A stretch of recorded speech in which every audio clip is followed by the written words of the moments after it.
পাহাড়ের কুল ঘেঁষে নেমে আসা নীল জল, পাথরের বুকে রোদ ছায়ার খেলা, সবুজ পাহাড়ে মেঘের লুকোচুরি খেলা। প্রকৃতি যেন নিজেই সাজিয়েছে তার উৎসবের মঞ্চ, আর সেই মঞ্চে নেমেছে মানুষের ঢল, বইছে আনন্দের জোয়ার। পবিত্র ঈদ উল ফিতরের তৃতীয় দিনে জাফলংয়ে নেমেছে পর্যটকদের উপচে পড়া ভিড়। দেশের বিভিন্ন প্রান্ত থেকে ছুটে আসা মানুষ উপভোগ করছেন প্রকৃতির অপার সৌন্দর্য। কেউ পাথরের উপর বসে ছবি তুলছেন, কেউ বা নৌকায় চড়ে ঘুরে দেখছেন খাসিয়া পাহাড়ের পাদদেশ।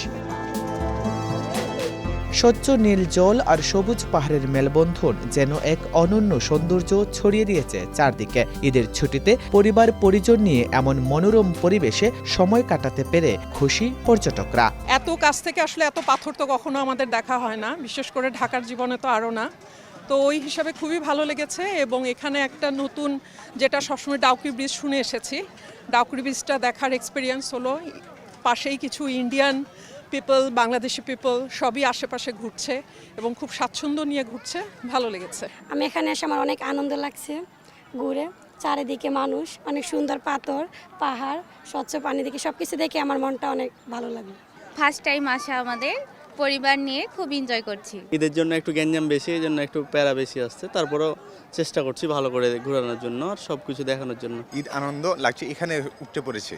আমি আমার ওয়াইফ আসছি। খুব সুন্দর একটা জায়গা জাফলং, মানে সিলেট একটা পূর্ণভূমি বলতে গেলে, মানে অন্য এর তুলনায় অনেক খুব ভালো লাগে এই জায়গায় আসলে। আলহামদুলিল্লাহ সবকিছুই মিলে সবকিছু আলহামদুলিল্লাহ অনেক ভালো ছিল। নিরাপত্তা এবং সিকিউরিটি সবকিছুই আলহামদুলিল্লাহ ভালো ছিল। বন্যা, পাথর লুট আর মধ্যপ্রাচ্যের যুদ্ধ পরিস্থিতিতে থমকে গিয়েছিল সিলেটের পর্যটন খাত। এই ঈদ মৌসুমে পর্যটকদের ঢল পর্যটনের স্থবিরতা কাটিয়ে উঠবে বলে মনে করছেন এই ব্যবসায়ী নেতা। গত রমজান মাস আমাদের 1 মাস ট্যুরিস্ট এরিয়া বন্ধ থাকে, তো আমরা আশা করতেছি আমাদের ব্যবসার যে ক্ষয়ক্ষতি হয়েছিল এটা আমরা কিছুটা কাটিয়ে উঠতে পারবো। আর ট্যুরিস্টের উদ্দেশ্যে আমি একটা বলতেছি, আমাদের এখানে আইন শৃঙ্খলা বাহিনীর যথেষ্ট মোতায়েন আছে। আপনারা নির্বিঘ্নে আসুন, আমাদের জাফলং ঘুরুন, কোনো ধরনের কোনো সমস্যা নাই। আপনারা নিরাপদে আসবেন, নিরাপদে যাবেন, এটাই আমরা কাম্য।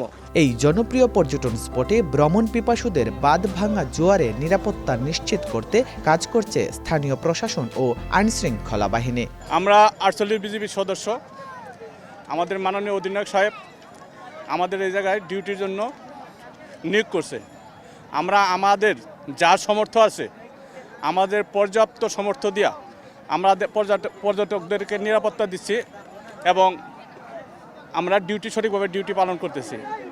এই জন্য আমাদের 48 বিজিপি, আমাদের সিউ সব আমাদের সঠিক নির্দেশনা দিচ্ছে, সেই নির্দেশনা অনুযায়ী আমরা ডিউটি পালন করতেছি। ঈদের তৃতীয় দিনে লাখো পর্যটক জাফলংয়ের অপরূপ সৌন্দর্যের মাঝে খুঁজে নিচ্ছে স্বস্তি আর আনন্দের নতুন ঠিকানা। সবুজ পাহাড়ের মনোরম দৃশ্য আর স্বচ্ছ জলে গা ভেজাতে লক্ষাধিক পর্যটকের আগমন ঘটেছে প্রকৃতি কন্যা জাফলংয়ে। যাতায়াত ও নিরাপত্তা ব্যবস্থা নিয়ে ভীষণ খুশি তারা।